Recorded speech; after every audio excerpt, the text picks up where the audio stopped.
How to post long video on WhatsApp status. Hey guys, in today's video, I'm going to show you how to post long videos on WhatsApp status. So, make sure to watch this video till the end and let's get started. First, open WhatsApp on your phone and go to the Status tab. Tap on My Status or the plus icon to add a new status. Select the video you want to upload from your gallery.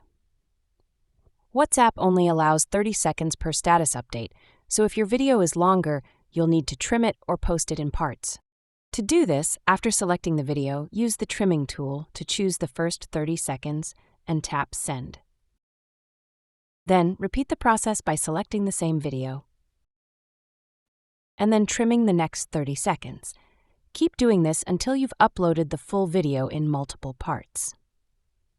Once done, tap Send to upload the full video on your status. That's how you can post long video on WhatsApp status. That's all for the video. If you found this helpful, don't forget to like, share, and subscribe for more WhatsApp tips. Let me know in the comments if you have any questions. Thanks for watching, and I'll see you in the next one.